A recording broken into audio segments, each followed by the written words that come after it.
Hola, buenas madrugadas. Aquí llegamos de nuevo. La segunda cita del programa está ya lista.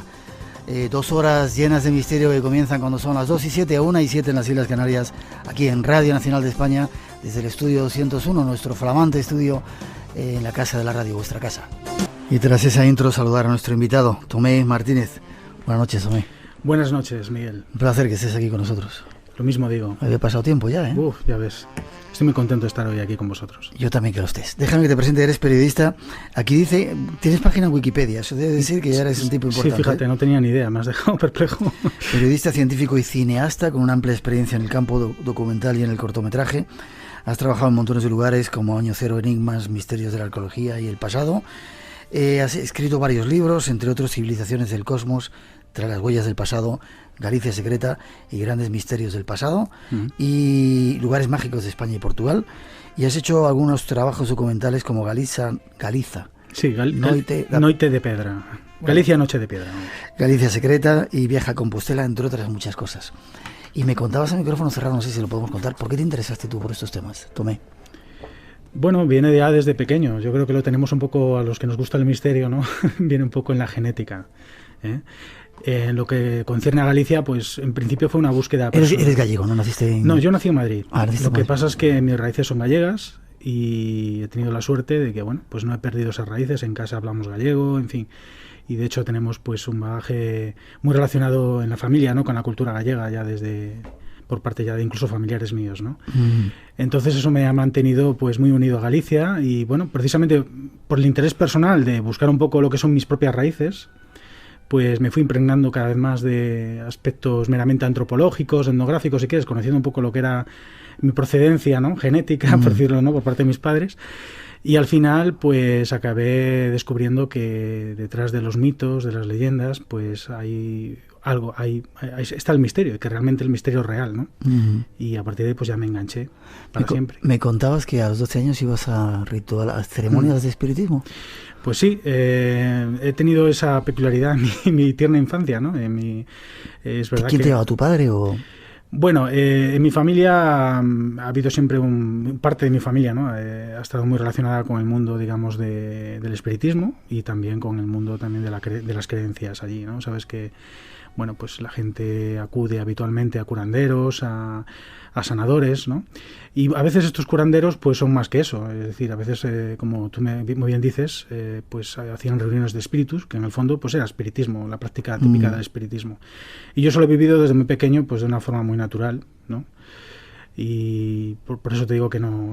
Qué curioso, ¿verdad? Cuando te dan esa posibilidad desde pequeñito de ver el mundo, ese mundo raro que para otros es extraño, como una cosa normalita, ¿verdad? Sí, totalmente. De hecho, bueno...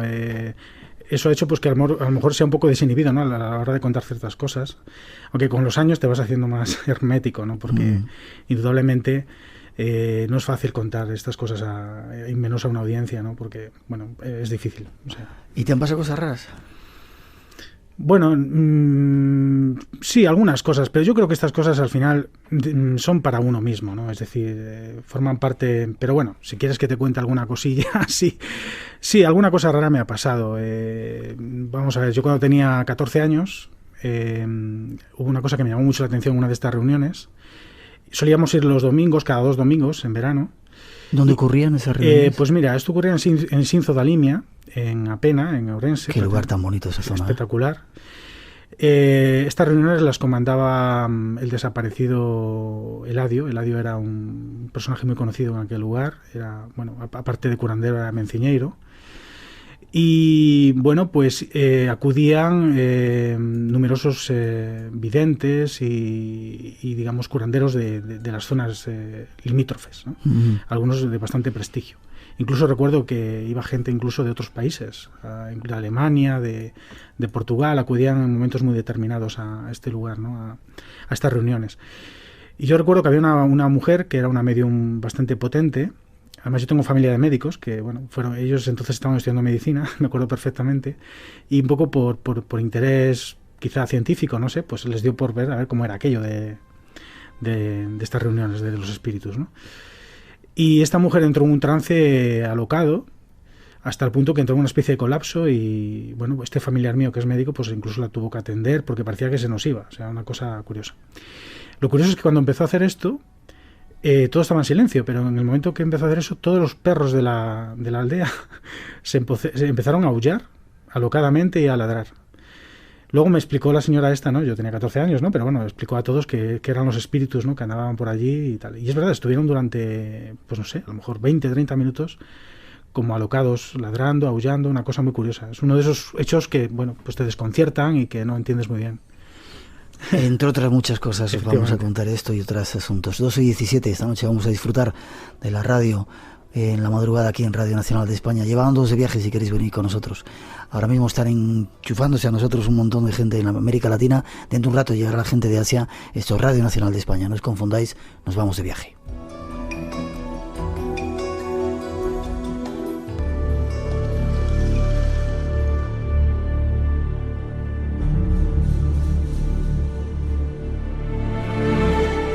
Hay multitud de testimonios en todos los lugares del mundo de la existencia de seres desconocidos que aportaron datos para el desarrollo de la humanidad.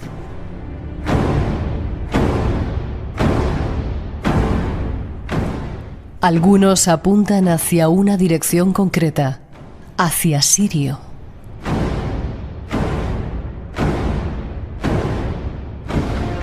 En 1862, el astrónomo estadounidense Alvan Clark construyó un telescopio dotado de lentes de 50 centímetros de diámetro, con la intención de enfocarlo hacia la constelación de Orión.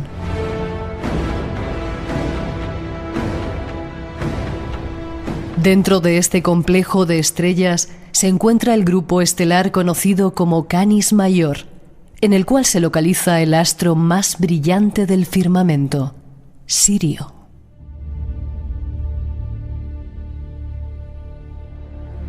Ubicado a unos 8,7 años luz de la Tierra, Sirio había sido un misterio para la ciencia.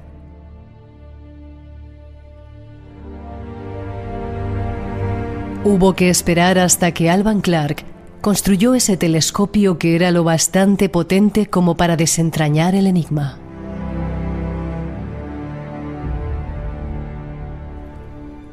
Con este sí fue posible observar finalmente la causa generadora de ese peculiar comportamiento del astro.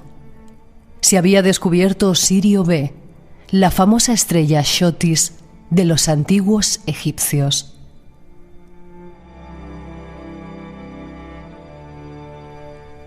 Pero aún había más sorpresas.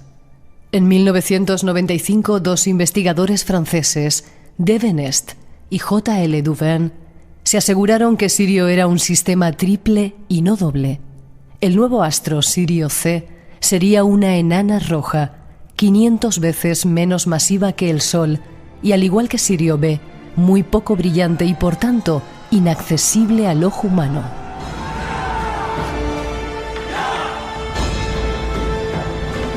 Pues bien, todos estos datos precisos que nos ha brindado la ciencia moderna ya eran conocidos desde tiempos primitivos por la tribu africana de los Dogon.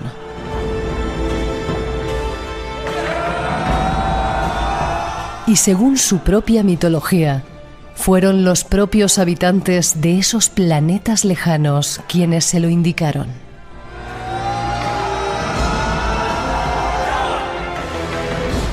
¿Eran acaso los astronautas de Sirio? Veamos lo que nos cuenta nuestro invitado. Ahí está nuestra primera introducción y nuestro primer objetivo, conocer algo de Sirio, que no sé si llamarla estrella tan curiosa. Es la más brillante de nuestro firmamento, ¿verdad? La que más se ve. Sí, tiene un potencial enorme, una magnitud enorme. Y es curioso porque hasta hace muy poco no se sabía que era una estrella terciaria, un sistema terciario. Fíjate, se ha ido descubriendo poco a poco, pero lo más extraño y lo más significativo es que había un pueblo, los dogones, que lo decían ya desde el siglo pasado. Es impresionante. Sí. ¿Quién se lo enseñó a ellos? ¿Qué crees que pasó ahí? Bueno, vamos a ver, para mí es el caso de los por excelencia, ¿no? Que yo creo que a día de hoy es irrefutable, ¿no? Porque además es un caso que está tan bien documentado que la verdad resulta difícil ir contra él, ¿no? Es decir, yo recuerdo que cuando hace unos años, antes de que se descubriera Sirio C, cuando le preguntabas a algunos astrónomos sobre este caso, o bien eludían responderte al respecto, o simplemente te decían, bueno, pero no existe tal Sirio C, ¿no? Fíjate, al final se descubrió que existía. 1995. Es asombroso. Está claro que es un testimonio que demuestra que hubo un contacto, al menos, con una civilización superior, ¿no? No sé si terrestre o extraterrestre. Yo prefiero pensar que es extraterrestre realmente. Y que además tenía un conocimiento pues digamos de los ciclos cósmicos de estas tres estrellas, pues que en aquella época lógicamente no se podían conocer, ¿no? Con los medios que tenían desde el punto de vista tecnológico. Entonces, bueno, es el caso, yo creo, que realmente que demuestra que probablemente haya habido un contacto en el pasado, ¿no? Con una inteligencia alienígena. ¿Los llamas astronautas de Sirio? Bueno, se les llamaba, en la tradición Dogon se les llama los señores del agua, ¿no? Los señores del agua. Sí, porque, bueno, según ellos, no solamente describen, digamos, las peculiaridades cósmicas, digamos, de Sirio A, Sirio B y Sirio C, sino que además describen también a los supuestos alienígenas que llegaron, ¿no? Y se supone que, según la tradición Dogon, pues estos eran unos hombres pez, ¿no? Y por eso les llaman señores del agua. Yo les llamo astronautas de Sirio porque supuestamente ellos vinieron de allí. Y desde luego, mira qué forma más inteligente de dejar testimonio para el futuro de una visita alienígena en una época en la que no había medios tecnológicos para poder demostrarlo, fíjate, ¿no? Sin embargo, cualquiera que, digamos, cientifista que le contemos esto dirá que estamos locos y parece ser la causa, el ejemplo más claro de que ha habido algo, que un pueblo como ellos, como los dogones perdido ahí en Bandiagara, en esa parte de África, de repente sean capaces de contar todo esto. Hombre, es dificilísimo que rebatir esto, porque, bueno, conocían, tú sabes, que las órbitas, las densidades, las características de las tres estrellas, y no solo las conocían, sino que además a la hora de, cuando Marcel Griol, que fue el antropólogo francés que investigó este caso, llegó allí y vio, digamos, incluso los croquis que ellos tenían, ¿no? Y que iban, digamos, pasándose por tradición oral de padres a hijos, pues vio que realmente con el tiempo se ha ido viendo que son análogos a los que tenemos actualmente, ¿no? En la ciencia moderna. Es decir, ellos conocían, para empezar, Sirio B, sabes que, bueno, es una enana blanca, y ellos sabían que era una enana blanca, que es una estrella cuya peculiaridad es que tiene una masa brutal, una densidad enorme y genera un campo gravitacional enorme, que es precisamente lo que ha llamado la atención de los astrónomos durante toda la época contemporánea, ¿no? Y bueno, pues conocían eso, y no solo conocían eso, sino que sabían pues que tardaba en rotar sobre sí misma un año. Conocían detalles tan complejos como, por ejemplo, que podían girar en torno a Sirio A durante 50,04 años, ¿no? Que sabes que luego ellos también eso lo relacionan con una festividad, que es la festividad Sigi. Y eso ha dado lugar pues a una cosmogonía, a una forma de ver el mundo muy compleja dentro del mundo tradicional Dogon, pero no solo dentro del mundo tradicional Dogon, sino incluso en los pueblos limítrofes, porque luego hubo una segunda expedición que tú sabes que confirmó que esos pueblos sudaneses también conocían la existencia de estas estrellas y sus ciclos cósmicos. ¿Por qué eligieron a ese pueblo? ¿Por qué de repente los astronautas de Sirio bajan a ese lugar tan apartado de África y eligen a los dogones? Yo lo ignoro, yo creo que fue una cuestión, yo creo que, bueno, a veces en esto hay que ponerse un poco en la piel de lo que haríamos nosotros, ¿no? Como, tú imagínate que nosotros, con una tecnología espacial, ¿no?, como la que tenemos, pues encontramos un planeta con vida, ¿no? Y en ese planeta pues hubiera unos seres que estuvieran en una situación neolítica, en un contexto temporal similar al neolítico o la edad del hierro. Bueno, pues planificarías previamente un poco, si tú quieres dejar constancia de tu llegada, ¿no?, a ese otro pueblo, a esa otra entidad, pues tratarías de alguna forma marcarles en su tradicionalismo pues tu llegada, ¿no? Y entonces, bueno, yo creo que lo que más les interesó probablemente fue eso, dejar testimonio para el futuro, ¿no? De que habían estado aquí, nada más. Te quiero seguir preguntando. Dime, de una forma que podamos entender y así sencillita, ¿cómo relatan ellos que vinieron desde... ¿Cómo era la gente que vino, de dónde vino? Porque parece que hablan una especie de barco, sí, ¿no? lo describen, pues la verdad que describen el típico avistamiento ovni, o sea, describen pues que una gran luz bajó del cielo, de esa luz salió otra, y bueno, bajó un arca envuelta en con un montón de barullo y de ruido, ¿no?, y de polvareda, aterrizó y pasó del color blanco del color rojo al blanco, y luego pues según cuentan pues en las tradiciones orales, los seres de este arca pues la trasladaron a un lugar donde había agua, ¿no?, y estuvo flotando ahí porque probablemente eran una especie que necesitaban del agua, ¿no?, para subsistir. y los describen pues como algo parecido a un animal, digo un animal porque claro, todos somos animales, ¿no? Uh-huh. Pues un ser pues que bueno, tenía el aparato respiratorio por un lado y el vocal por otro, muy similar quizá a los delfines, y la verdad que la descripción que hacen es realmente alienígena. Por eso te digo que cuesta creer que la descripción que hacen ellos pues sea de otra índole, ¿no? O sea, realmente es asombroso. ¿Prometieron regresar esos astronautas? ¿Les dijeron a los dogones que volverían algún día o no hay datos de esto?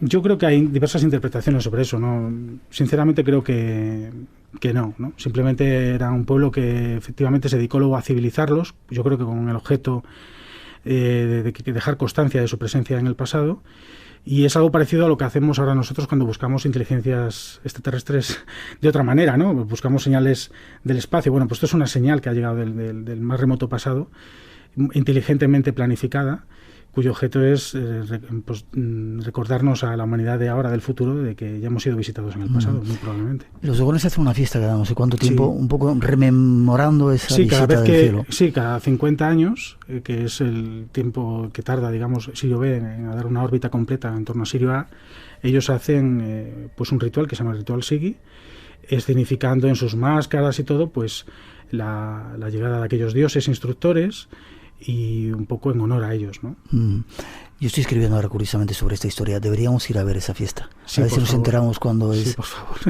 Y tú que te dedicas a hacer documentales. Sería maravilloso. Esa es solamente una parte de la historia. Hay más todavía. Abre tus sentidos. Un nuevo universo de respuestas te espera. Espacio en Blanco. En Radio Nacional de España. Con Miguel Blanco. El misterio continúa. Esta noche con muchos misterios y muchas respuestas. 2:29, 1:29 en las Islas Canarias. Déjame que contesten. Han empezado ya las preguntas de algunos de los oyentes. Ya sabéis el teléfono 900-137-137. Me dicen que aclare que si va a haber más programas de Espacio en Blanco. Evidentemente durante todo el verano vais a tener programas de Espacio en Blanco, es decir, la semana que viene va a haber otros, o sea que no os perdéis las citas. Tenemos muchos programas, muchos temas y muchos invitados súper especiales que van a venir a contarnos historias. El Espacio en Blanco sigue todo el verano aquí en Radio Nacional. Hablando de Sirio, Tomé, es curioso porque no solamente, quizá debamos otro día entrar mucho más en el tema de los dogones, pero como no tenemos mucho tiempo saltamos de país. Hay otra civilización, otro mundo, otro país que también utiliza mucho a Sirio, que son los egipcios, ¿no? Así es. Tú sabes que, bueno, la Gran Pirámide, que ha sido el gran enigma, ¿no?, que ha convulsionado la ciencia últimamente con los nuevos descubrimientos, ¿no?, que se han hecho desde el punto de vista astronómico, ¿no? Y efectivamente los egipcios están muy relacionados con la constelación de Orión. Toda su mitología tiene mucho que ver con esta constelación y con Sirio también. De hecho, para ellos Sirio es Isis, es la diosa Isis. Y tú sabes que los pasadizos que hay dentro de la Gran Pirámide, tanto los que parten desde, digamos, del sepulcro del rey como los que parten de la cámara de la reina, apuntan hacia unos puntos muy reveladores, ¿no? Por ejemplo, el del rey, el canal sur, apunta hacia Orión, y mientras que el norte, que es más antiguo, apunta hacia las constelaciones circumpolares, que además los egipcios las consideraban inmortales porque siempre están fijas, ¿no?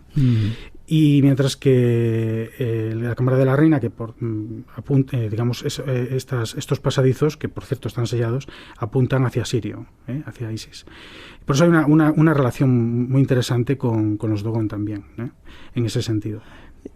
Déjame que pare un segundito. Es decir, la gente que hemos estado en la pirámide, que hemos estado dentro, incluso hace poco hacíamos el programa desde allí, ¿qué pueblo debía ser tan increíble para ser capaz de hacer primero esa construcción de la pirámide y luego los canales de dentro, que son bastante chiquititos, que estuvieran apuntando concretamente a una estrella en un momento determinado? Qué increíble debía ser esa tecnología para fabricar eso, ¿no? Desde luego, ¿no? Y sobre todo la intención que llevó a hacer algo tan sublime, ¿no? La intención. Y yo creo que la intención ya se sabe. O sea, yo concibo la pirámide, y no solo desde un punto de vista metafórico y religioso, ¿no?, como una especie de máquina de resurrección. O sea, realmente el faraón lo que hacía era, el alma del faraón era lanzada por esos canales hacia Orión, ¿no?, y hacia estas estrellas, ¿no?, porque se suponía que era el paraíso, ¿no? Y se suponía también que a través del propio faraón, pues todo el pueblo egipcio renacía allí. Entonces, por eso eso explicaría ese esfuerzo tan inusitado por parte de todo un pueblo por hacer una construcción tan perfecta y tan inconcebible. ¿Tú crees que lo hicieron ellos, los egipcios? Yo sí, ¿no? O sea, sinceramente sí, independientemente de que hay muchas teorías, ¿no? Sobre porque relacionan, que otra cosa es que se haya planificado anteriormente. Yo creo que las pirámides se han planificado mucho antes. Esto es muy interesante porque estos canales realmente no solamente apuntan al cielo, apuntan, digamos, al tiempo primero de la mitología egipcia. Es decir, cuando surge la civilización, que es justo cuando asciende, digamos, Orión, ¿no? Digamos, al cielo.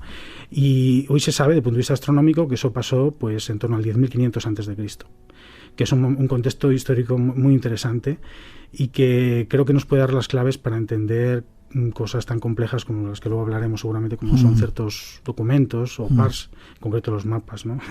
De Piri Reis y otras cosas que nos pueden dar, digamos, las claves de que efectivamente existió una civilización que sucumbió indudablemente a los caprichos de la naturaleza. Estoy convencidísimo de ello cada día más. Empezamos entonces a reescribir la historia de esas nuevas páginas.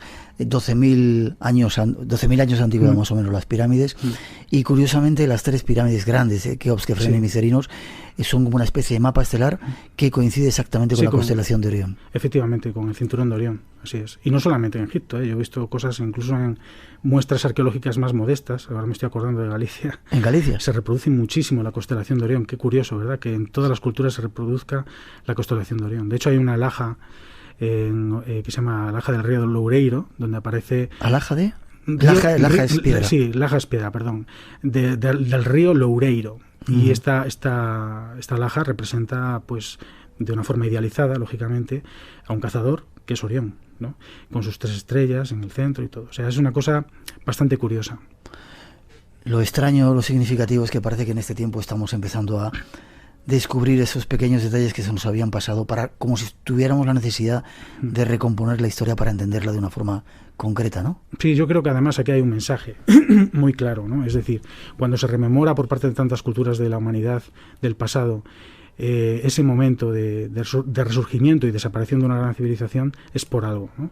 Y yo creo que tiene que ver con la amnesia colectiva. Es decir, me temo que los antiguos probablemente tengan razón y que cada X tiempo, por razones estrictamente naturales, que luego hablamos de ello, pues la Tierra entra digamos en crisis, pero por una serie de razones cósmicas de las que podemos hablar luego si quieres.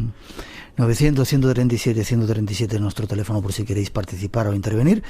Insistimos, recordaros que vamos a seguir haciendo Espacio en Blanco durante todo el verano, con muchas sorpresas, invitados especiales. 2:34, 1:34 en las Islas Canarias. Seguimos.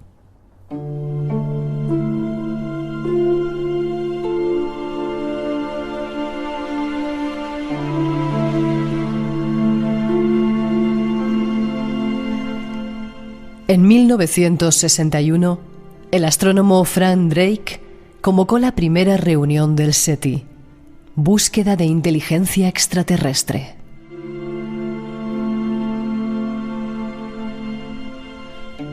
Uno de los problemas que abordaron este grupo de científicos fue el cálculo del número de civilizaciones inteligentes en nuestra galaxia.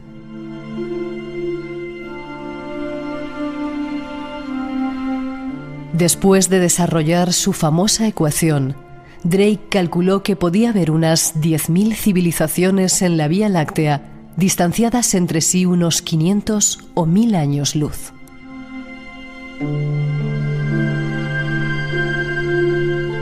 Muchos se preguntan si alguna de esas supuestas culturas del cosmos pudo haber llegado en un pasado remoto hasta nuestro planeta.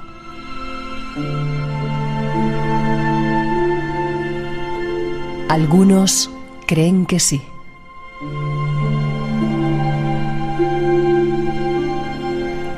La zona comprendida por el actual territorio que ocupa Bolivia estuvo habitada por diferentes culturas, civilizaciones o pueblos que de una forma u otra se relacionaron, se fusionaron y completaron un esquema celeste, un mapa del firmamento que se extendía sobre sus cabezas, muy distinto al concepto que nos han transmitido y que nos ha llegado de los pueblos de la antigua Europa.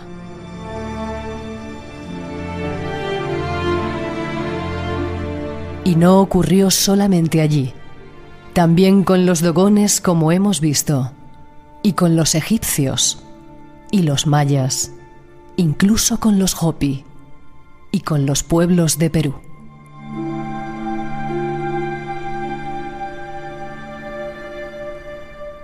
Son los pueblos de las estrellas, y parece que tras su paso por la Tierra dejaron algunos restos que hoy podemos volver a recorrer.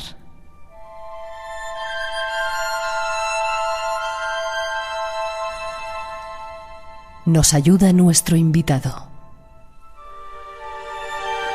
Seguimos dando pasos en este camino, reescribiendo la historia, saludando ahora a la gente que se está sumando de Asia, multitud de personas de diferentes lugares de China, Jenin, el distrito central de Bombay, en la India, donde vamos a estar mañana, si Dios quiere. Saludos a toda la gente de Asia que se está sumando a Radio Nacional de España.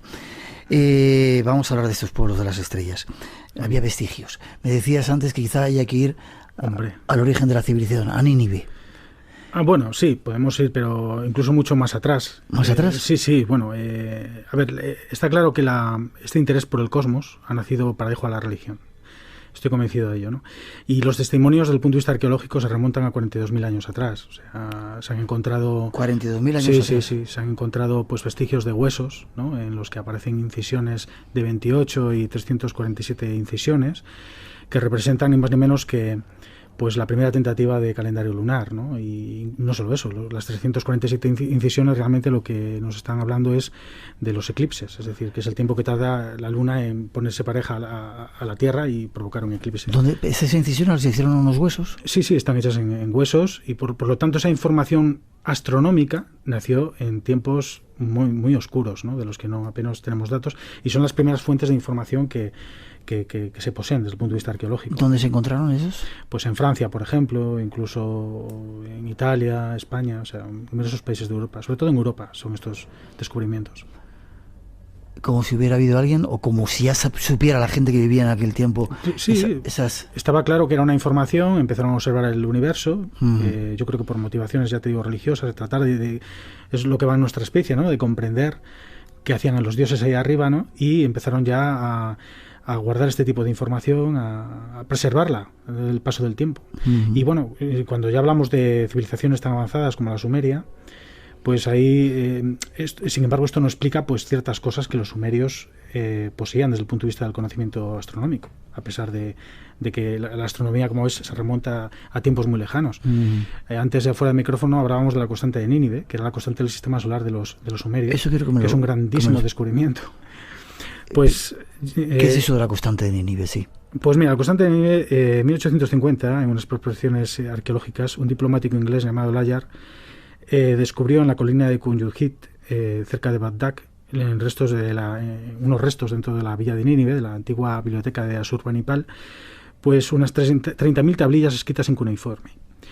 El caso es que de esas 30.000 tablillas hubo una que destacó sobre todas y que le llamó poderosamente la atención. Y es que era una que eran simplemente unos números, en total eran 15 dígitos, próximos a los 200 billones, y pues aquello no tenía una explicación ningún sentido, ¿no? Porque a pesar de que tú sabes que los sumerios pues tenían un gran interés por la matemática, de hecho regían casi todos sus aspectos diarios, se basaban en las matemáticas, aquel número no tenía sentido. Tuvieron que pasar bastantes años hasta que llegó un investigador galo, Marcel Chatelain, que te acordarás de él, que además era ingeniero de la NASA, hizo un libro maravilloso, que eran nuestros antepasados cósmicos.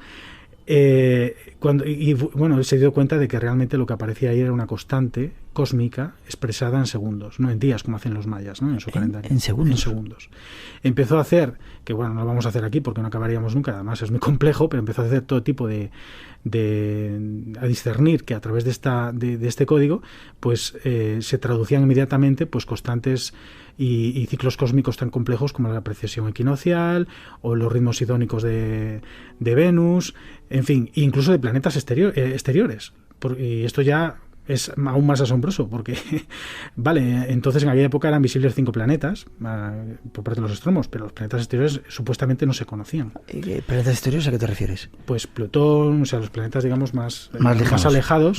Y bueno, pues esta constante, conforme unos parámetros matemáticos, da exactamente todos los ciclos cósmicos de esos planetas e incluso de las lunas que giran en torno a esos planetas. Es algo realmente alucinante. ¿Quién se lo enseñó a estos? Pues claro, sus dioses. Volvemos otra vez a los dioses. ¿Y qué naturaleza tenían esos dioses? Ese es el gran misterio. Ajá. Yo, la verdad, prefiero pensar que no eran alienígenas, la verdad, porque yo creo que hubo una gran civilización, estoy convencido de ello, y que, bueno, sucumbió, y si quieres luego hablamos de ello, pero efectivamente esa civilización tenía unos conocimientos avanzadísimos de astronomía y ahí está demostrado y atestiguado científicamente en esta constante.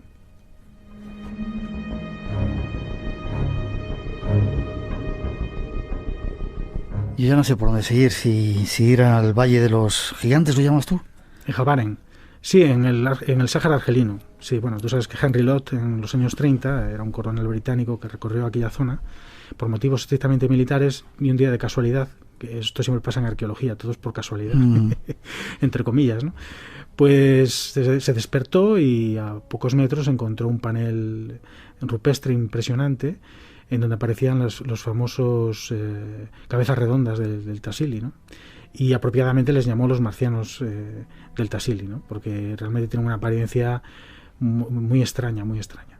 Y esto ha hecho pensar a muchos autores, sobre todo desde Jacques Verrier hasta Eric Däniken, bueno, toda esta gente, pues que realmente son representaciones de alienígenas en el pasado. ¿Serían como civilizadores cósmicos?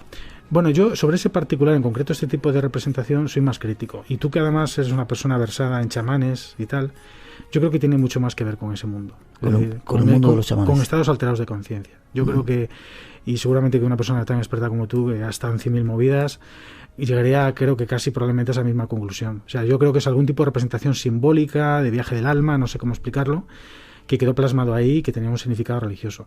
Lo más interesante para mí, sin embargo, de estos paneles no es tanto esto, que es, pues sí es muy interesante y fascinante, sino digamos, la instantánea que dejaron estos pueblos de un pasado increíble, porque tú sabes que ahora actualmente esta zona es un desierto, no crece una mota de hierba, pero es que aquí aparecen representaciones, se representa pues una tierra fértil, llena de vida, donde se practicaba la agricultura, donde había ríos caudalosos, donde había rinocerontes, donde, bueno, era como una especie de Edén que ha desaparecido y que bueno, ellos dejaron ese testimonio ahí, ¿no?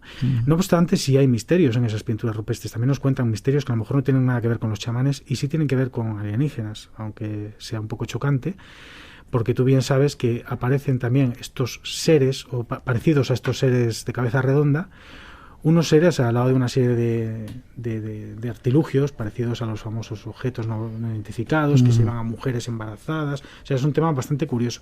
Pero a lo mejor la explicación, vuelvo a repetirlo, también está en esa otra visión. Es un tema muy difícil realmente de poner la mano en el fuego, ¿no? Estamos simplemente esta noche dando así unos cuantos saltos por el mundo para dejaros algunas pruebas concretas de esos civilizadores.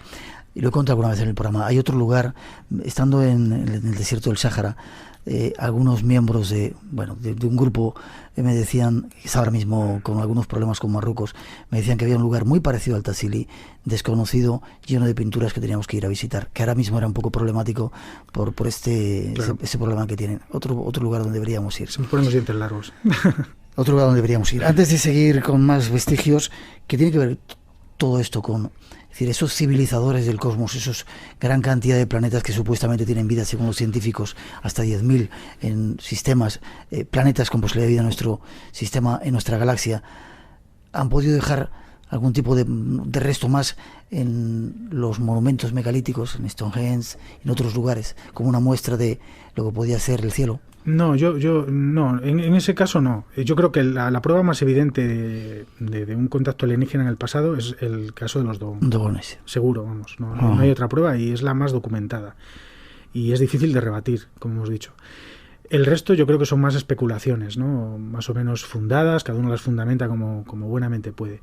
La cultura megalítica tiene una vertiente astronómica pues muy interesante, sobre todo la más conocida probablemente mundialmente es la de Stonehenge, aunque hay muchas más. Yo todos los megalitos que he podido estudiar Los megalitos además más antiguos de Europa están en Portugal y Galicia. Y ¿Los más antiguos de Europa? ¿Más que Stonehenge? Sí. Hay muchas novedades en la arqueología y constantemente se cambian los datos, ¿no? Y los más antiguos están en Portugal y Galicia, ¿no? En el sur de Galicia. Y yo he comprobado que muchos de estos megalitos, a pesar de que no son muy espectaculares, realmente apuntan hacia estrellas admonitoras o apuntaban hacia estrellas que entonces estaban allí, ahora no están, porque sabes que el cielo cambia. Y por tanto eso siempre ha estado relacionado. Y probablemente con un vínculo religioso, pero también, en el caso de manifestaciones más complejas como la de Stonehenge, pues probablemente está relacionado también con un concepto muy curioso, que es el de ser el de los vigías del cielo. Es decir, esta gente, cuando ya Stonehenge es la prueba más llamativa, acaban controlando tanto la ciencia astronómica que acaban escenificando en este complejo pues todo tipo de rituales de poder. Yo creo que realmente Stonehenge era eso, o sea, era un lugar de poder, un lugar donde escenificar el poder, hacer creer a los que había allí, ¿no? Al resto del pueblo, pues que se tenía el poder sobre el cosmos, sobre las decisiones que iban a tomar los dioses, porque previamente ya sabían el comportamiento de ciertas efemérides cósmicas. Lo que iba a pasar en sí, iba a pasar el sol en un momento, la luna o... Exactamente. Pero pruebas no, o sea, lo que sí hay pruebas es de que ha existido una civilización anterior, sí las hay. Y además pruebas inequívocas y documentales. Y me sorprende que la ciencia, pues sobre este particular, permanezca muda, porque es que es tan obvio que hasta un niño de 5 años lo puede ver. Vamos a ver si aportamos alguna prueba más. 2:48, 1:48 en las Islas Canarias, 900, 137, 137. Seguimos buscando pruebas. Tomé, hemos hablado algunas veces en el programa de OPARS, de objetos fuera del tiempo. Habría que dedicarle increíble cantidad de espacio, de tiempo, pero hay un aspecto, algo que a ti te llama mucho la atención, que son los mapas, ¿no? Sí, yo como creo, esos objetos fuera del tiempo. Claro, además la ciencia en esto es normal que sea rigorista y que hay una metodología científica, entonces se exige siempre pruebas documentales. Y qué mejor prueba documental que los famosos mapas, estos mapas fuera de su tiempo realmente, ¿no? Como son pues el mapa de Piri Reis, súper conocido por todo el mundo. Hay muchos más. Está el mapa Zeno, está el mapa Orienteus Phineus, que para mí son los más importantes y los que realmente están documentados. El resto todavía arrojan ciertas sombras, ciertas dudas, ¿no? ¿Qué se ven esos mapas y de cuándo son? Bueno, el mapa más famoso de todos, archiconocido por nuestros oyentes seguramente, es el de Piri Reis, como sabes. Está en el Museo Toscapi en Estambul. Exactamente, y bueno, es un mapa que, bueno, en realidad son dos mapas en uno, cartografiados respectivamente, uno en 1513 y otro en 1528. Y bueno, tengo aquí delante de mí precisamente la foto del mapa. Y bueno, el primero de ellos representa Bretaña, España, la zona occidental de África. Podemos ver el Atlántico, el perfil completo de Sudamérica, parte del territorio norteamericano, la línea costera del continente, la Antártida sin hielo. Este es la línea costera del continente de la Antártida sin hielo. Y esto es muy significativo y además se repite también luego en el mapa de Orienteus Phineus, que es de 1531. Y esto es lo más significativo, ya diremos por qué. En el segundo mapa encontramos Groenlandia, Labrador, Terranova, una porción del territorio canadiense, parte de la costa oriental de Norteamérica, hasta llegar a la península de Florida. Y hay aspectos técnicos muy significativos, asombrosos, que en el siglo XVI, aparte de todo lo que estamos diciendo, no se tenía esa visión del mundo, ni mucho menos, porque se supone que se estaba construyendo una visión del mundo nueva, ¿no? Y es, por ejemplo, que en este mapa se puede determinar con precisión la longitud, que fue descubierta en el siglo XVIII. La longitud. Claro, lo que nos permite además pues saber exactamente la distancia real que hay entre el continente africano, por ejemplo, y el sudamericano. O sea, es que es algo impresionante. Bueno, a mí, sin embargo, donde está la clave de todo esto y que nos puede servir por lo menos para ubicar dónde estaba esa civilización a la que hacía mención, es la Antártida. Porque, por ejemplo, en el mapa de Orienteus Phineus, que aparece sin hielo, cartografiada, con todos sus detalles, lo cual es asombroso, y aparece además como es tal cual. O sea, la Antártida no es un continente compacto, sino que son dos islas separadas y, bueno, cubiertas de nieve. Tal cual, que es en realidad... lo podemos ver así, ¿eh? Ten en cuenta que fue en 1900 cuando esto se supo. O sea, fíjate tú de dónde... Está claro que estos son copias de originales. Son copias de originales. Esos originales fueron hechos seguramente por una civilización muy avanzada. ¿Y en qué contexto debemos de ubicarla? Pues nos lo están diciendo los mapas. En el contexto que, lógicamente, la Antártida no tenía hielo. Y la geología nos dice, y no miente, que ese contexto es precisamente hace unos 12.000 años, es decir, en torno al 10.000, 10.500 antes de Cristo, justo hacia donde mira la Esfinge, y donde miraban también los egipcios cuando hablaban de los orígenes de su propia civilización. Fíjate qué curioso. Supongo que además para hacer mapas con esa precisión, para cartografiar hay que hacerlo desde arriba. No necesariamente, porque en el siglo XVI no lo hacían. Pero es que aunque no fuera desde arriba, ya el simple mero hecho de que haya existido una civilización que estuviera a un nivel tecnológico del siglo XVI es algo asombroso. Y eso explicaría muchas leyendas de dioses blancos, explicaría muchas visiones que se dan precisamente en los mitos y tradiciones de los pueblos del pasado.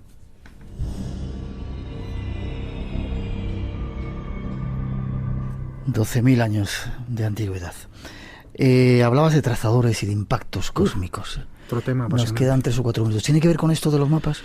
Sí que tiene que ver, porque en mis investigaciones he dado con este dato que me parece francamente interesantísimo. Y es que efectivamente ha habido una serie de geólogos que, a tenor precisamente la investigación de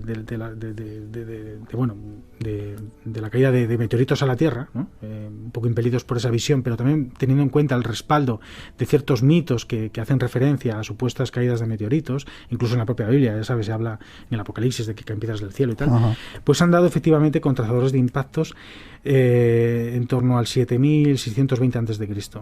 Parece ser que en torno a esa época, en nuestro planeta, y esto se sabe gracias a prospecciones que se han hecho en la Antártida, donde se ha encontrado ácido nítrico en grandes cantidades, ocurrió un cataclismo que puso en peligro realmente la vida en el planeta, incluido la nuestra. Y además el genoma humano apunta en esa dirección, también investigaciones a nivel genético. Y en esa época cayeron hubo 7 impactos en el planeta que lo oscurecieron y que realmente, pues a mi juicio, fueron los responsables de la desaparición de aquella civilización. Convencidísimo estoy de ello. Y por cierto, cuando hablamos del 10.500 a.C., que cuando hablamos es también la época en la que el Tassili pues bullía la vida y la civilización y la cultura. O sea, fíjate, es que hay algo ahí que nos está indicando claramente que existió algo, un momento muy importante desde el punto de vista cultural dentro de la historia de la humanidad, que desconocemos. Una civilización que se puede decir dónde estaba localizada o que era por todo el planeta, porque hay restos por todos los sitios, ¿no? Eso es muy aventurado. Lo que está claro es que dejaron su testimonio en muchos mitos, y muchos mitos recogen eso, ¿no? Y tal vez sea la Atlántida de Platón, ¿por qué no? Podría ser.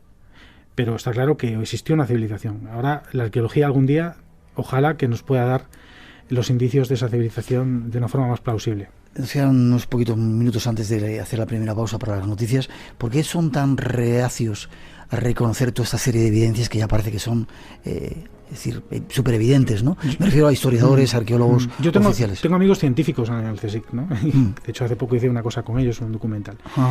Y yo les entiendo también, porque a veces a veces no hay tanta malicia como pensamos, ¿no? Simplemente son reticentes por el propio método científico. O sea, ellos tienen que tenerlo todo muy clarito, ¿no? Y un científico que se atreva a decir lo que decimos nosotros, sencillamente se lo cargan. O sea, no dura ni 2 días y pierde las subvenciones. Esa es la razón. Yo he hablado con científicos en su momento, amigos míos, astrónomos, digamos a nivel privado, del tema de los Dogon, y ellos mismos lo dicen. Dicen, no, esta es una prueba irrefutable de que hemos sido visitados, o al menos que ha habido un contacto con una civilización muy superior que tomaron por dioses, ¿no? A los antiguos habitantes de Dogon y las tribus sudanesas del entorno. Entonces, ese es el problema, ¿no? Yo creo que es un tema de método, más que nada. Entonces, habría que cambiar el método, ¿no? Nos preguntan, antes de hacer una mínima pausa, si los Dogon viven del turismo o explotan de alguna manera todo esto. No, hay muy poca. Si quieres te puedo contestar, yo estoy un poco con ello. Muy poca gente llega hasta allí a Bandiagara a ver a los Dogones y no explotan turísticamente este asunto para nada. Por sacar una mínima conclusión, desde tu punto de vista, hay pruebas más que suficientes de que hubo una civilización que se destruyó, quizá con sus impactos. Hay pruebas para ubicar en qué contexto temporal existió una civilización avanzada, y hay pruebas, como que en concreto las mejores pruebas documentales son los mapas. Estos mapas, que son copias de originales, de que hubo una civilización, seguramente humana, que trazó estos mapas, y que fueron copiados posteriormente, y toda la historia que hay detrás de los mapas luego es apasionante. Sí, Colón, que ya sabían dónde iba. Sí. Exactamente, todo eso. Eso será otro capítulo.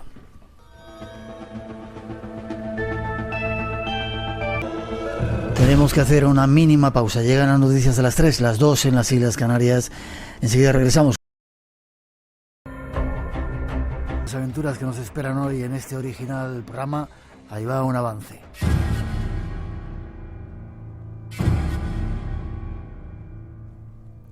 Esta noche, entre muchas pretensiones, os ofrecemos realizar un viaje por una isla llena de tesoros y magia. Será una aventura realizada en primera persona, visitando y pisando los lugares donde nacen los misterios. Barrancos, montañas, apariciones y lugares de leyenda irán apareciendo ante nuestros oídos y nuestra imaginación hasta completar un viaje único y real. El destino, la isla de los tesoros. Descubre a nuestro lado de qué se trata.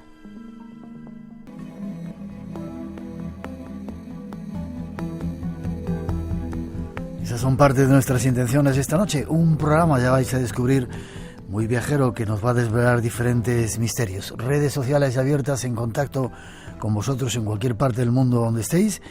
Y tras esa introducción, si ya estás preparado, nos vamos de viaje. Una isla llena de tesoros. Carlos Pérez Simancas. Y nos ponemos en sus manos para seguir sus pasos por la isla de los tesoros.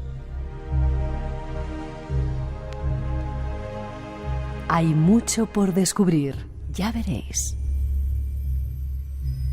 Estamos en pleno corazón de esta isla de los tesoros que hemos venido a descubrir. Se siente el sonido de la lluvia, de un riachuelo que hay por ahí. ¿Dónde estamos? ¿En qué lugar estamos, Carlos? Estamos en el Bosque del Cedro, en el corazón del Parque Nacional del Garajonay, en la isla de La Gomera. Yo te contaba mientras veníamos que he visto muchos lugares, muchos bosques en el mundo, pero pocas veces algo como esto. ¿Qué es este lugar? ¿Qué significa? Bien, ahora mismo estás sintiendo, oliendo y aspirando pues en un bosque jurásico. O sea, un bosque que vivió en la cuenca mediterránea hace 35 millones de años, y que si alguien quisiera asomarse a un bosque tendría que hacerlo a través de fósiles en el Museo de Ciencias Naturales, por ejemplo, en Madrid. Aquí lo tienes vivo. Estás viendo ahora mismo un parque jurásico de hace botánico. 35 millones de años. Sí. La laurisilva se retira, solo queda en las islas atlánticas, desde Azores a Canarias, en algunos lugares de Cádiz, norte de Marruecos, Turquía. Y si alguien quisiera ver un bosque, una jungla fría, templada, tendría que ir a China o a Perú, pero lo tiene aquí en pleno Canarias, en España, pues en la isla de La Gomera. Y cuéntame, ¿qué ocurrió para que eso se conservara cuando, si estaba en el resto de las islas, acabaron con ello? ¿Qué había aquí para que eso se conservara? Bien, hay un salto. La Gomera no fue una isla conquistada, fue sometida paulativamente, y en esos 200 años que más o menos se calcula entre la llegada de los europeos a la 150 años más o menos, hasta la cristianización, que no conquista, hay un trasvase de mitología de los antiguos gomeros a las siguientes generaciones que nos llegan ahora. Y uno de ellos era la creencia de que aquí el bosque era un lugar sagrado, donde habitaban las deidades y los espíritus de los antepasados, y eso fue trasladándose como que aquí existía un lugar, que aquí era un lugar sagrado, y por eso se protegió pero de una manera innata, porque sabía que cuando aquí venían las cosas mal dadas, hambruna, sequía, el bosque era una fuente de riqueza. Habría agua, habría alimentos y habría pues leña con que calentarse en los inviernos. Exactamente igual, algo parecido ocurrió con las costumbres gomeras. Parece que se han enraizado, se han conservado y son las más auténticas que existen en las islas y seguramente en Europa. Sí, el sincretismo entre la antigua religión de los gomeros y la religión cristiana todavía se nota en el folclore, se nota en las costumbres, en la gastronomía y en lugares como este en el que estamos. Mágico porque está lloviendo, pero no cae agua. No cae agua, porque la lluvia es horizontal, no es vertical. Me lo explique, por favor. Vale. Los vientos alisios entran por el noreste, van subiendo por la ladera, y lo que hace es que capta, la laurisilva es como una red que capta esa humedad en el aire. Lo que estamos sintiendo, por eso arriba nos era más húmedo, en la parte alta donde se estaba concentrando ya el alisio, pero estamos abajo en el fondo del valle, y aquí la lluvia está de horizontal, no cae vertical, está pasando sobre nuestras cabezas. Sí, es curioso porque estamos aquí y sentimos esa humedad, pero no cae el agua. Estamos al lado de una ermita. Este es el corazón del parque de Carajonay. Sí, del parque de Carajonay. ¿Y esta ermita? Para esta ermita fue construida, como lo hice ahí, en el año 64 por Florencia Stephen, que fue una inglesa rica que vivió en Hermigua, en el norte. Una influencia, algún día contaré la historia de ella porque tiene para una novela.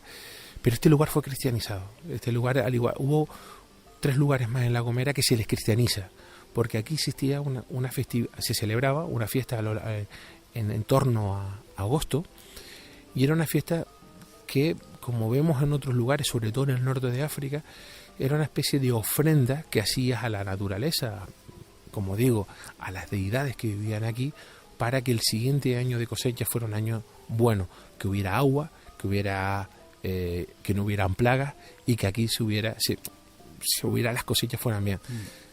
Lo único que se hizo, se sacraliza el lugar, se pone una virgen una ermita, la Virgen de Lourdes, y se cristianiza esa fiesta. Un poco como para exorcizar las energías que aquí había, en las cuales se creía antes, y darles un tinte cristiano, católico. No, sino que aquí había una fiesta y simplemente se le pone un santo, nada más, no una virgen en este caso. Vale, me decías también que este era un lugar de brujas, de reunión de brujas. Ahora sí parece que nos estamos mojando, ¿eh? Sí. Nos ha habido la lluvia, empieza a caer de otra manera. Vale, te comento, bueno, las brujas de La Gomera hay que hacer una categoría. Aquí se reunía más bien hechiceras. Lo que había en La Gomera era, y todavía sigue habiendo, son hechiceras. Gente que venía a hacer todo tipo de ungüentos y digamos pócimas mágicas para curar enfermedades o para mal de amores. Venían a lugares, como sabes bien, lo has tratado un montón de veces en tu programa, los calveros, los lugares en los bosques son lugares sagrados, ¿no? Son lugares donde se cree que habita o donde se concentran las energías de los bosques. La Gomera no iba a ser menos. Imagínate, estás ante un bosque milenario y hay ahora mismo un claro. Imagínate la luz del sol o la luz de la luna impactando aquí. Se creían que tenían poderes mágicos y por eso se subía, se reunía. ¿Por qué subían de noche? Porque con la cristianización, las mujeres aquí en La Gomera somos una sociedad matriarcal. Las mujeres tenían muchísimo poder.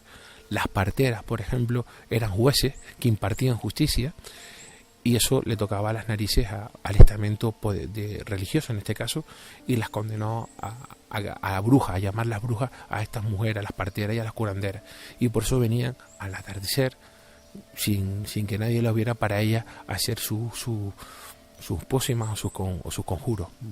Supongo que estando en un bosque tan puro como este, como decías, de 35 millones de años, estará lleno de, no sé si de elementales, de seres que lo guardan, que lo protegen, y de leyendas. Sí, yo he recogido seres negros, lo que llama el amigo Luis Javier Velasco los caballeros de sombrero, o sea, seres altos, sombras negras. Suelen aparecer siempre en la primera hora de la mañana y en torno a la madrugada. Seres blancos, muy pálidos, también lo has hablado en tu programa. Son figuras muy estilizadas.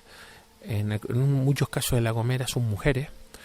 Desprenden una luminiscencia y siempre que te aparecen es para algo malo, nunca va a ser para nada bueno. Siempre que te pasa una enfermedad, una muerte, un accidente, siempre te va a dar. Luego tenemos las señoras mayores, esas son las más tenebrosas. Son unas mujeres que van nunca se les ve el rostro, flotan, no se les ven los pies y aparecen y te dan un mensaje.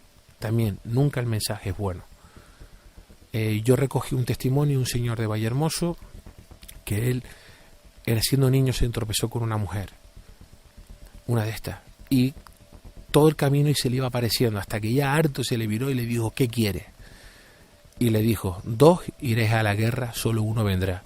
Su hermano murió en la guerra civil y él pudo regresar. O sea, nunca te dicen nada. Eso todavía hoy todavía se cuentan pues a decenas, e incluso la Guardia Civil en algunas noches se ha tropezado con estas mujeres en un lugar inhóspito, en una carretera del monte, una mujer mayor a un paso lento, pero nunca se le ve los pies ni se le ve el rostro. Está anocheciendo, vamos a tener que marcharnos de este lugar antes de que salgan todos esos espíritus. Mientras hemos venido por la carretera, antes de marcharnos, hemos visto, me contabas que había aras todavía, Sí. aras de sacrificio, todavía quedaba alguna. Sí, quedan varias en la isla. También quedan lo que se llaman cazoletas, que son excavaciones en la piedra, donde se hacía el tributo de la leche, ¿no? O de la sangre en algunos casos, para fecundar la tierra, ¿no? Para que la tierra devolviera los frutos.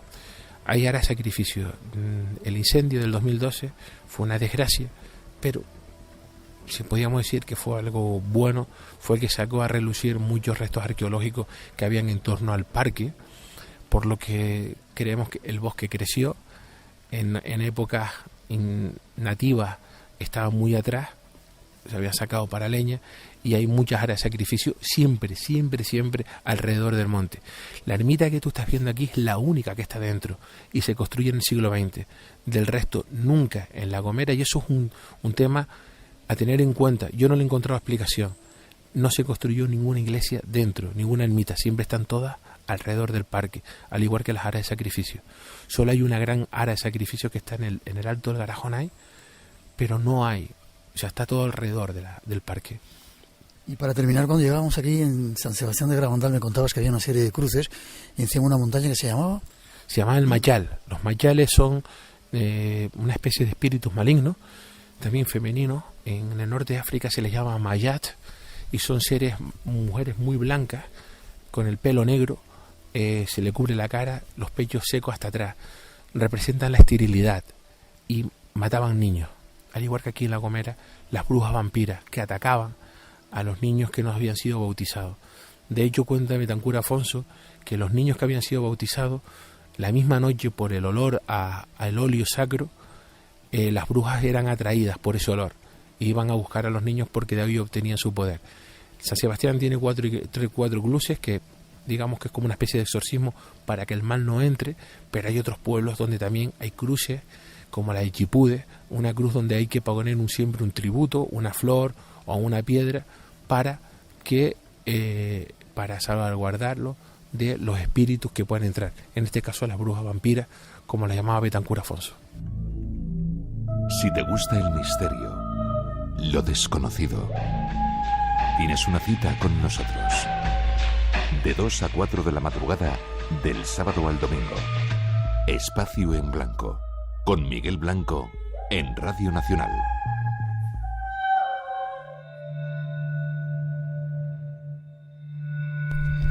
Seguimos nuestro viaje de descubrimiento por la isla de La Gomera con nuestro embajador Carlos Pérez. ¿Dónde estamos ahora? Qué lugar tan increíble, ¿no? ¿Es Machu Picchu esto? Parecido, esto es el Roque de Agando. Me meta un poquito para el viento. Vale. Esto es el Roque de Agando. Es un pitón geológico que sería la chimenea petrificado de un volcán, de un extinto volcán que había en la zona. Estamos al borde del barranco de Vinchijigua. ¿Cómo se siente el aire? Y lo que está sintiendo es el alisio dando duro, nos está envolviendo a la bruma, pero te traes aquí porque quiero que mires al fondo, ¿vale? ¿Ves un color anaranjado? Sí. El color naranja hasta los años 70 en La Gomera y en partes de Canarias, en algunas partes de La Gomera, era el color de los muertos. A esta hora del día se le llamaba el sol de los muertos, y era porque a esta hora se rezaba el Santo Rosario en memoria de todos los fallecidos. Hay tradiciones, por ejemplo, en la noche de Todos los Santos. Vamos a refugiarnos un poco allí para el viento, si no te importa. Vale. Hay una tradición de Todos los Santos en Gran Canaria, donde se toma un puñado de frutos secos, un chupito de anís y se toma una naranja china o una naranja. La explicación tiene que ver con este sol anaranjado. Según nos cuenta el compañero Fernando Hernández. Aquí estamos un poquito protegidos, sí. ¿Sí? Como cuenta el amigo Fernando Hernández, en este momento del día el sol muere. Ha estado en Egipto. El naranja también es el color de luto, porque Egipto, bueno, Egipto más o menos la cultura egipcia y digamos la antigua Canaria estarían emparentadas, ¿no? ese color naranja que estamos viendo, digamos que en este momento, cuando el sol muere, los dos mundos, el mundo nuestro y el mundo del más allá, se verían. El mundo del más allá para los antiguos canarios, sobre todo tinerfeños o los gomeros, los guanches, los gomeros, veían, en este momento era cuando se podía ver el más allá. Era un mundo muy parecido a este, pero de color naranja. Por eso aquí se rezaba el Santo Rosario en este momento. Y antes te contaba, Noche de Todos los Santos, Gran Canaria, en algunas zonas de Tenerife y aquí en una zona de Tajeleche, en el noroeste de la isla. Puñado de frutos secos, la tierra en la mortaja, el trago de anís, ese paso dulce de la muerte, y la naranja, el más allá, llegar hacia el más allá. Eso era un ritual que se hacía todos los santos para, digamos, de una manera conmemorar ese paso de nuestros difuntos hacia el más allá. Te traes aquí, ya no solo por las impresionantes vistas, los cuatro roques franqueándonos, sino porque en lo alto de estos roques se encontraban aras de sacrificio. Y es más, aquí hay una cueva, se llama la cueva de la Tosca Lojirre, donde hay un agujero, donde entra el sol en el solsticio de invierno y va marcando, el sol va oscilando sobre unas letras, sobre unas grafías que están siendo traducidas ahora, y es un pacto sagrado entre dos tribus. Si nos asomáramos a ese óculo, lo que se vería sería el imponente Roque Agando. Aquí, esto era un lugar para los antiguos gomeros donde habitaban sus ancestros. Y esta bruma que estamos sintiendo, estas marcas, como llamaban los antiguos campesinos, los antiguos marineros, no eran otra cosa sino el alma de los difuntos que traían el bien más preciado, que es lo que está en el suelo, el agua. Todos los misterios señalan hacia una misma dirección. Espacio en Blanco, con Miguel Blanco, en Radio Nacional. Seguimos nuestro viaje por la isla de La Gomera. Carlos, estamos ahora en el puerto. Ahí enfrente vemos Tenerife, las estrellas como se ven en este lugar, las playas que parece que están ahí tocando el mar. ¿Está enfadado el mar hoy o está normal? Este Atlántico... Ahora mismo está cambiando de corriente, de marea, y viene ahora lo que le llaman el mar del invierno, ¿vale? Viene ahora del suroeste y va a cambiar pues ahora todo lo que es las mareas, va a traer más alimento, con lo que se va, digamos, a criar lo que es la sardina, las caballas, para de luego traer en primavera los atunes. Ayer cuando veníamos en barco desde Tenerife, vuelve el viento a soplar fuerte, dábamos una vuelta. Y yo había oído alguna vez que hay como un paso de ballenas por aquí, o de cetáceos. Sí, justo entre La Gomera y Tenerife, más cerca de Tenerife, se encuentran varias de las mejores colonias, o junto al segundo lugar, junto con Hawái, donde más cetáceos viven, sobre todo laucifios y ballenas piloto, aunque pueden pasar cachalotes, orcas, también se han visto, tiburón ballena también en su camino hacia el Caribe. Esto es una zona de tránsito, sobre todo por la gran profundidad que hay entre La Gomera y Tenerife, y hacen que, por ejemplo, el famoso kraken, el calamar gigante, pues también elija estas aguas para vivir. Hay quien decía que en esta fosa que hay entre la isla de Tenerife y la isla de La Gomera era un poco un punto, los que habían visto muchos ovnis en esta zona, un lugar donde ellos se resguardaban, esas luces extrañas, esos ovnis, como si hubiera una base extraterrestre. ¿Qué contáis aquí los gomeros de todo esto? Yo he recogido muchos testimonios de pescadores en épocas cuando todavía no había la luz eléctrica, todavía ni tampoco motores. Personas mayores que oían hablar a sus padres de los coches, ellos decían que eran coches, y cuando ya vinieron los coches, ¿no? Por debajo del agua eran luces muy rápidas, como Foo Fighters, por ejemplo, en el aire, pero en el agua, luces rojas, azules, remolinos de luces que se veían en torno a los barcos. Hay un caso de una familia de la familia Rodríguez, una familia muy conocida en mi pueblo, en Playa de Santiago. Su padre contaba que estando pescando en el Hierro, pescaban a vela latina, se llegaron a poner en 1 hora y media y decían que habían sido empujadas por una luz. por una luz. Entonces en vela, o sea, eso era prácticamente, fue volar sobre el agua, ¿no? Y lo decían, que fue llegar por una luz, hablaban de esa luz. Luces y sobre todo también figuras negras que se ven en el mar, que sé que a ti te va a gustar esta anécdota, que recogió tanto en las Azores como aquí en Canarias una especie de esferas negras que salían del mar, que atacaban barcos. Aquello lo recogió un novelista francés llamado Julio Verne, y junto con la historia del Alecton, del calamar gigante que atacó que fue encontrado por un buque francés, todo eso lo unió en una novela genial llamada 20.000 leguas de viaje submarino. Bueno, pues esa historia de esferas, digamos de como si fueran figuras negras que aparecían en el mar de repente, que atacaban a barcos, fue recogido también aquí en la isla de La Gomera y en La Palma, y le llegó a Julio Verne. La isla de La Gomera también está íntimamente ligada con Colón, aunque no hemos hablado mucho en el programa que hicimos de él.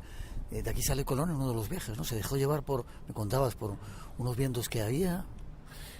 Colón sabemos que estuvo aquí en La Gomera previo, pero estuvo en torno, sabemos que estuvo en torno a 1484 y 1486.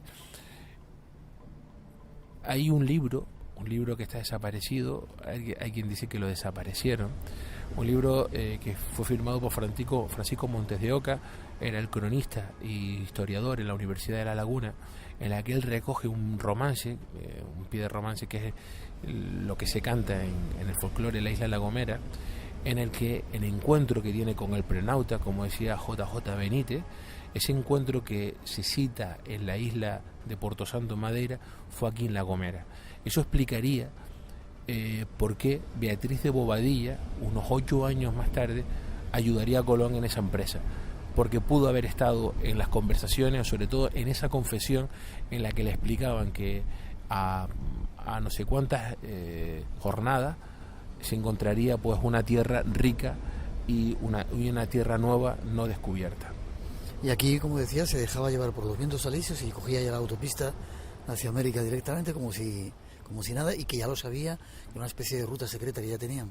Claro, aquí en La Gomera hay entre Tenerife y La Gomera hay un corredor llamado Juan Perín, un corredor de viento que suele aumentar en 2 millas o media milla según la época. Callejón del Diablo también se le conoce. Eso imposibilita que a vela, o era muy difícil llegar hasta Tenerife, pero sí muy fácil venir de Tenerife a La Gomera. Y es unos vientos que vienen siempre desde el noroeste. Son vientos que hacen un efecto pasillo de embudo por las islas, tanto de Tenerife como de La Gomera.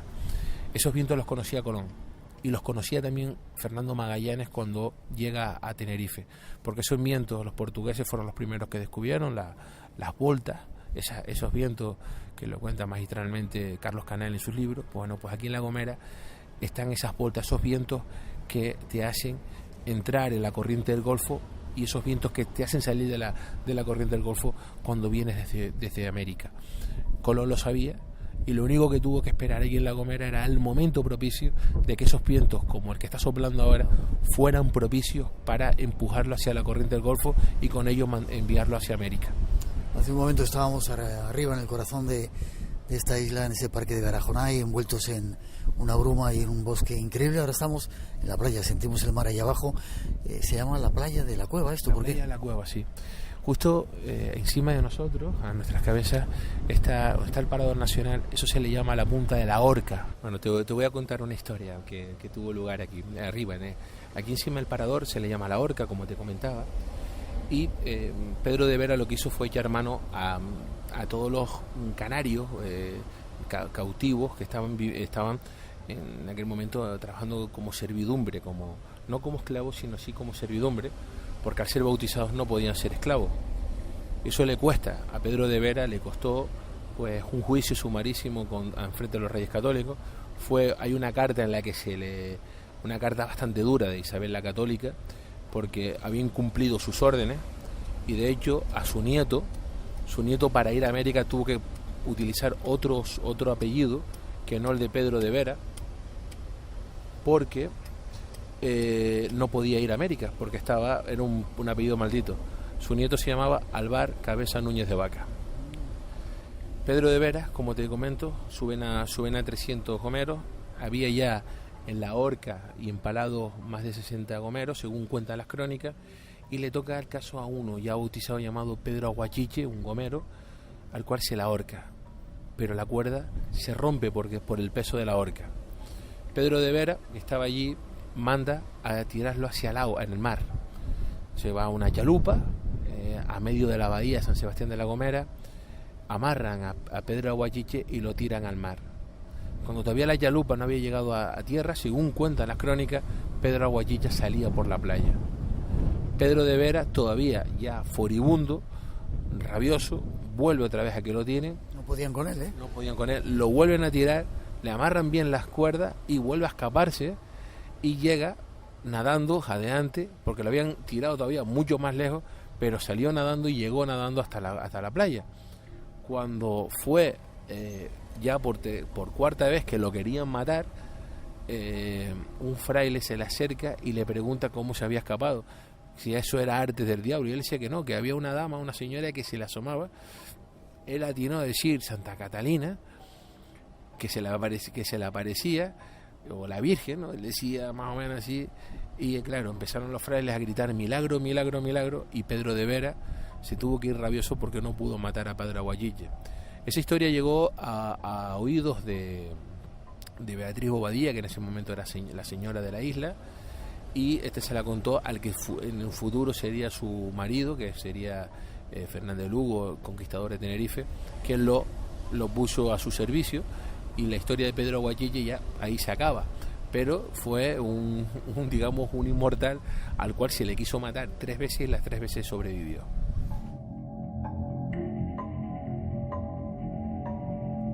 ¿Y por qué se llama esta playa la playa de la Cueva? La playa de la Cueva se le llama por una cueva aquí grande que hay aquí detrás, donde está ahora el Club Náutico, pero esta cueva durante siglos, fue una cueva de ese tráfico o de esa comunicación con América clandestina. Aquí, después de la guerra civil, muchos represaliados huyeron hacia América. Sobre todo de aquí partió un barco que llegó a Valleran Rey, y de ahí se lanzó hacia América, un barco que tiene una historia tremenda. Habían el 90% eran gomeros, el resto eran palmeros. Un barco que se desarbola por una tormenta, no hay capitán, solo hay un señor que tenía algunas nociones de marinería.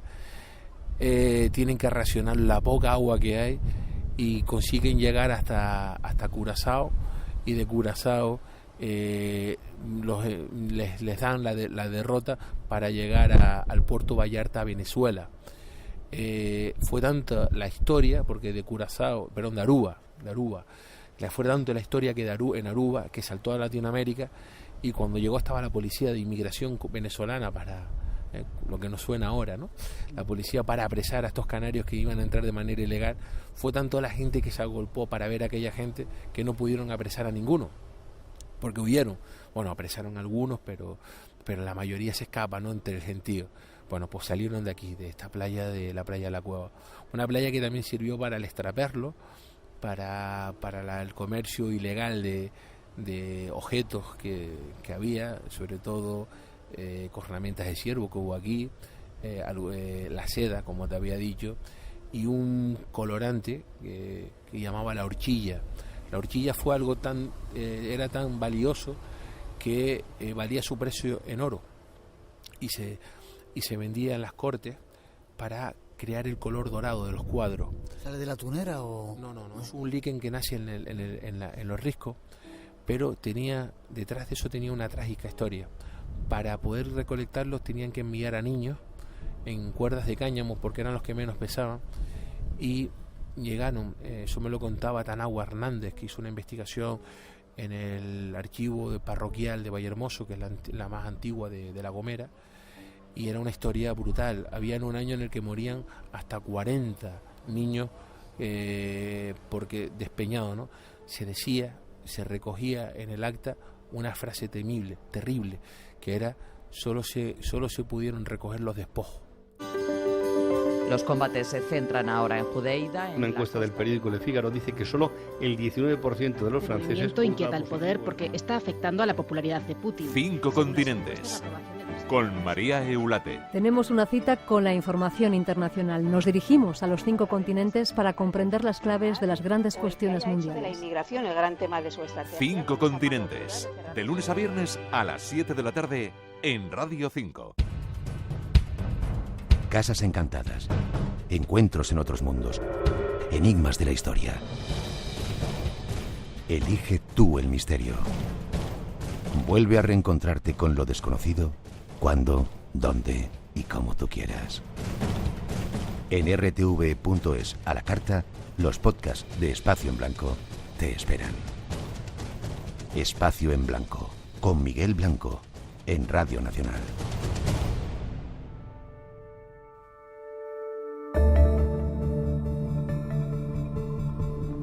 Estamos de viaje en esa isla mágica que descubrimos hace algún tiempo y escuchando sonidos allí en vivo. Todavía nos queda mucho por descubrir, mucho por analizar. Seguimos con nuestro viaje, seguimos con nuestro guía. ¿Dónde estamos, Carlos? Ahora, Igualadero, y me dices que es el territorio del Irguán. Sí. Estamos en el mirador de Igualero, justo al pie del monumento al Silvo Gomero. Esta es una tierra donde la gente evitaba cruzar, ¿vale? Habían desapariciones extrañas, aunque las desapariciones se creen que eran mucho más terrenales que algo más sobrenatural. Pero se decía que en este lugar, justo en este lugar donde nos encontramos, donde está aquí la ermita San Francisco, aquí habitaba algo que por las noches se llevaba a la gente. Hay una historia aquí en el pueblito aquí al lado, Imada. Estamos en Igualero, que es el pueblo más alto de La Gomera. Contaban en Imada que la gente, los hombres sobre todo, aquí en este lugar, en este raso, eran engatusados por jóvenes damas, por brujas, las cuales los tenían toda la noche haciendo trabajos de todo tipo, manuales, cargando leña o trabajos sexuales.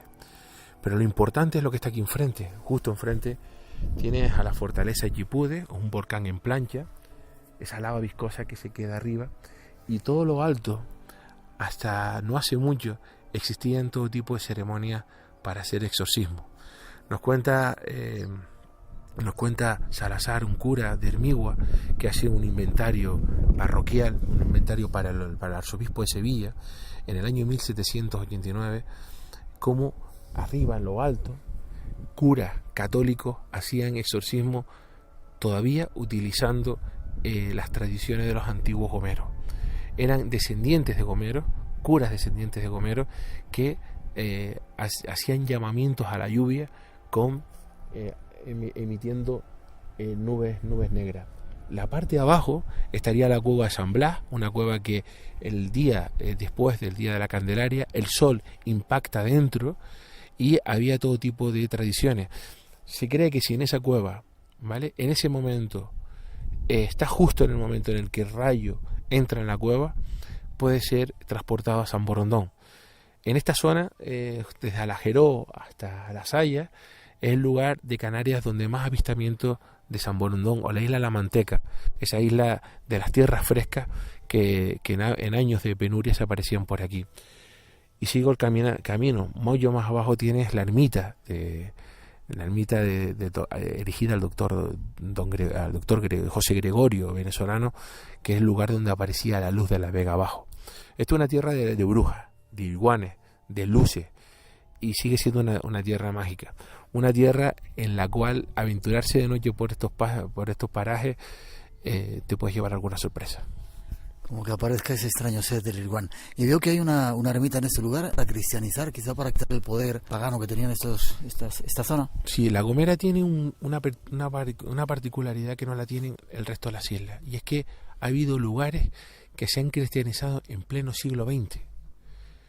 El Cristo en San Sebastián, el Machal, esos demonios que habitaban arriba, atraídos por los cuervos, la montaña de Tagaragunche o San Isidro en Alajeró, donde se sacrificaban animales.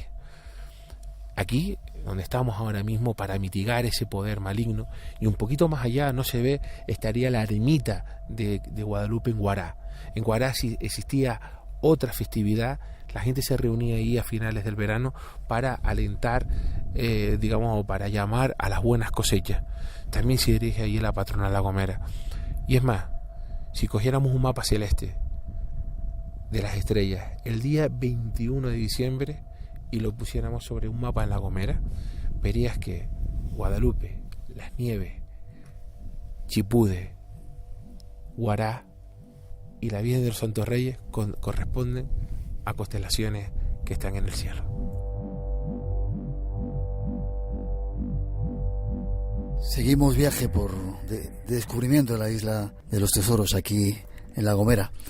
¿Qué es este lugar donde estamos? Bueno, este lugar se llama la Fortaleza Chipude porque aquí tuvo un encuentro en 1414, una batalla entre los portugueses y los gomeros, liderados por Amalauige.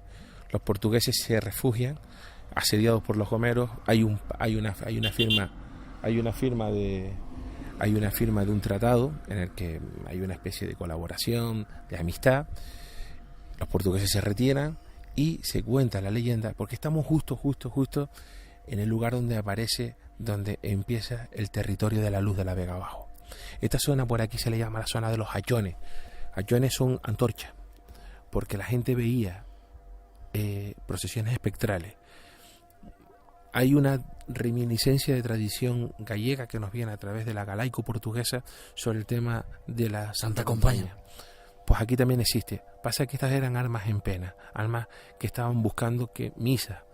Y por eso cerca de aquí estaba la ermita de Candelaria, y los hachones también hay quien dice que era para esas almas en pena se colocaban una serie de velas a lo largo o de antorchas para iluminar el alma de esa gente. Por debajo, esto es un lugar mágico, por debajo está la cueva San Marandán, que nos entronca con la historia de San Borondón. Si tú el día 24 de junio, en la noche de la víspera de San Juan, estás ahí, digamos, eres absorbido por la cueva y te lleva hasta San Borondón. Hay cuevas encantadas a lo largo de La Gomera, cuevas que te conectan con otros universos paralelos. Y aquí de arriba, justo aquí en la Fortaleza Chipude, estamos viendo, hay una cueva que se llama la Cueva de San Blas. Una cueva que tiene el día 3 de febrero, día de San Blas, el día 2 de febrero, día de la Candelaria. El sol entra en esa cueva y puedes ver, impacta también Canopo. Canopo era la deidad, la madre del universo. Una estrella también, ¿no? La estrella. Eso nos emparenta, pues, con nuestros parientes muy lejanos, que serían los egipcios. Saben que también ellos tienen, con Canopo también tienen ellos, marcan su calendario, ¿no? Las crecidas del Nilo. Pues para los antiguos gomeros, Canopo marcaba el comienzo de las cosechas, y una cosa que es muy muy fundamental en una isla pastoril era la mudada, salir en invierno bajar hacia la costa, y en invierno subir en verano subir hacia la cumbre buscando pasto. Eso lo marcaba esta estrella. Y también dice que si estás ahí ese día y el primer rayo te impacta, vas hacia San Borondón. Desde aquí vemos la isla de La Palma para allí y el Hierro ahí. Una isla absolutamente mágica. Te sigo dando las gracias por enseñarnos todo ello. Para terminar, hay una iglesia, hay una cruz arriba de la montaña, sí, un poco para cristianizar y quitar todo el poder y la influencia de esos aborígenes, de esos antiguos gomeros, que parece ser que sabían mucho más de lo que nos han contado. Exactamente, y aparte, siglos después, todavía hay testimonios, como te había contado antes, de exorcismos que realizaban los propios sacerdotes católicos. Seguían todavía quemando hogueras de humos densos para acabar con sequía, acabar con plagas, y sobre todo, para lo que siempre te he dicho, esa bruma cargada de humedad que es el agua. En 2012 hubo un incendio feroz en La Gomera, y la gente salió otra vez al monte, salió otra vez a pedir plegarias, y la naturaleza, La Gomera, nos volvió a enviar esa bruma que enfrió el monte y salvó a La Gomera de la destrucción. El viento comienza a venir. Vamos a ver si vemos la luz. Vamos. Espacio en Blanco, en Radio Nacional, con Miguel Blanco. San Sebastián de La Gomera, el principio y el final de nuestro viaje. Estamos en la iglesia de la Asunción, sí. Una iglesia llena de misterios o de cosas secretas que están ahí escondidas. Claro, esto es una iglesia bastante ecléptica. Yo, al igual que la isla, yo la llamo la iglesia de los tesoros, porque cuando vengo con gente, con grupos, hago que la gente entre, observe, y a los 5 o 10 minutos los saco y vuelvo a entrar yo y les voy explicando. Tenemos a nuestra derecha un cuadro santo, el cuadro de San Ramón Nonnato, que en el año 1771 empieza a exudar en una epidemia de tuberculosis. Empieza de la peste, luego en la tuberculosis, en 2 ocasiones exuda. La gente venía a mojar. ¿Qué soltaba? ¿Agua, sangre? Sí, era como una especie de rocío, ¿no? De sereno, como se le llama aquí, y la gente cogía un trocito de algodón, lo mojaban y lo frotaban en el pecho de los enfermos y se curaban. Fue tanto la gente que fue a casa de aquel capitán, de José de Ávila, capitán de las milicias, que se tuvo que traer aquí a la iglesia. Luego tenemos al lado está la Puerta del Perdón, llamado así porque cuando matan al conde de La Gomera, a Hernán Peraza, Pedro de Vera, lo contaba el otro día, que ahorca a 300 gomeros. A esos 300 gomeros los apresa en la iglesia porque había que dar una misa. Aquel que no fuera a la misa sería considerado culpable.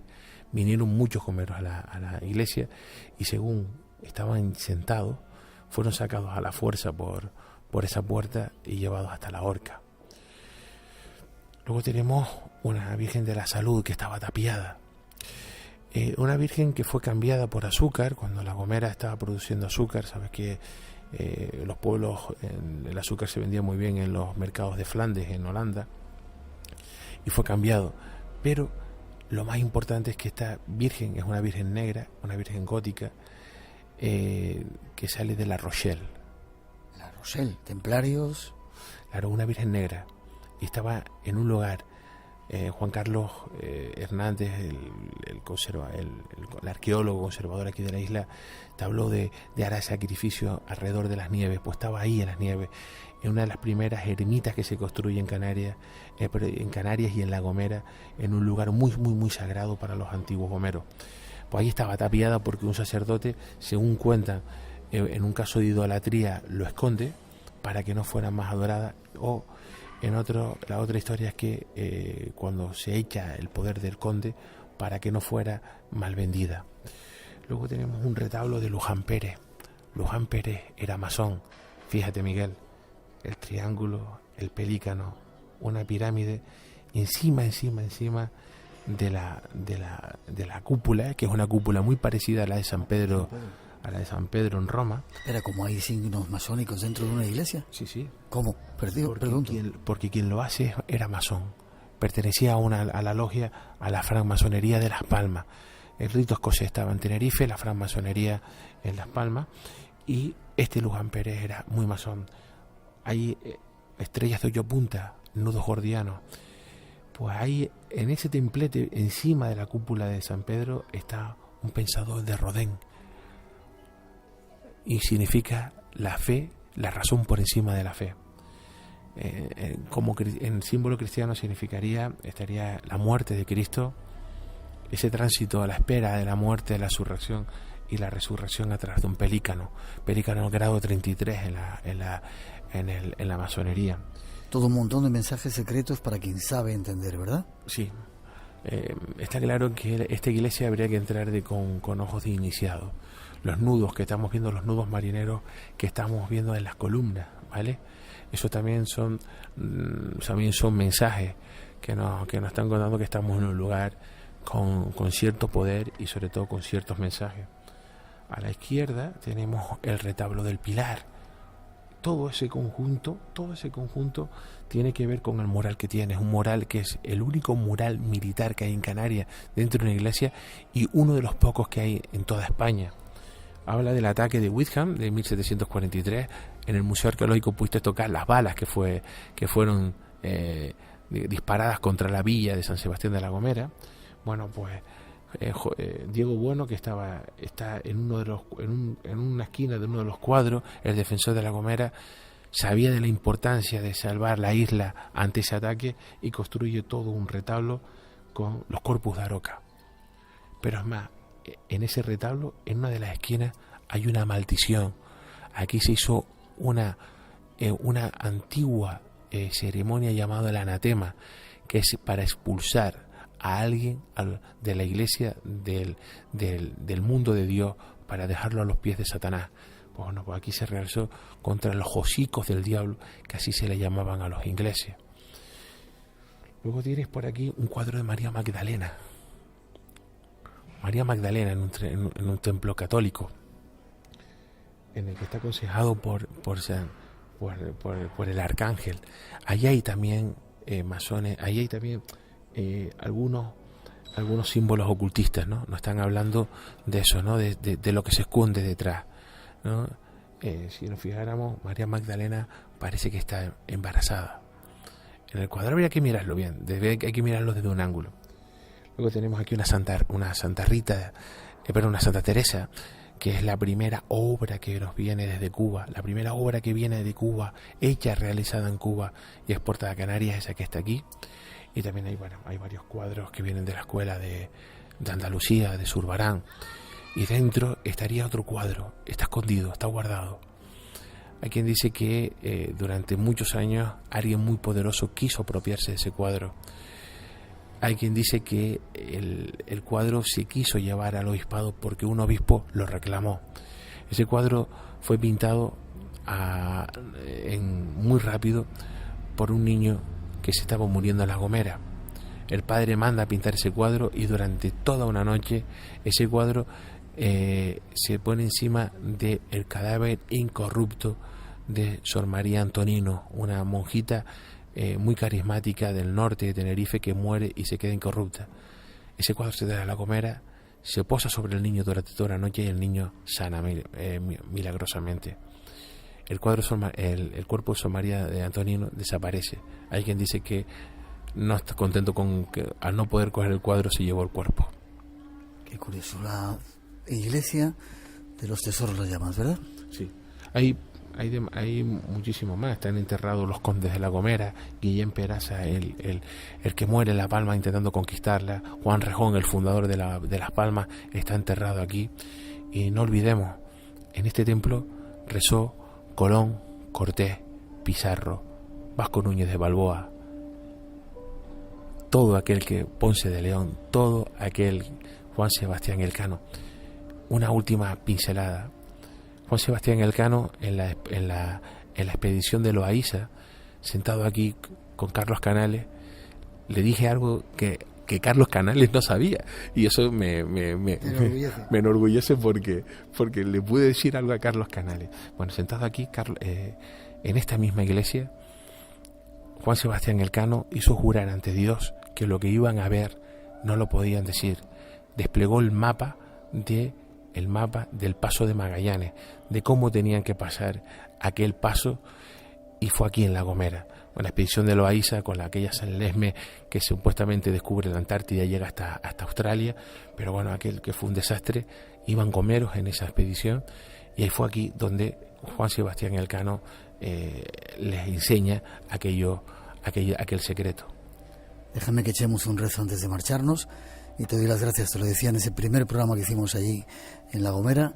Gracias por habernos servido para abrirnos las puertas, enseñarnos, ser el mejor embajador, dar claves, dar un montón de datos históricos. Forma de contacto contigo, si tienes. Sí, en Facebook, Carlos Jesús Pérez Simanca, y también a través de la www.perezsimancas.es. Gracias, espero seguir viéndote y viajando contigo. Yo también lo deseo.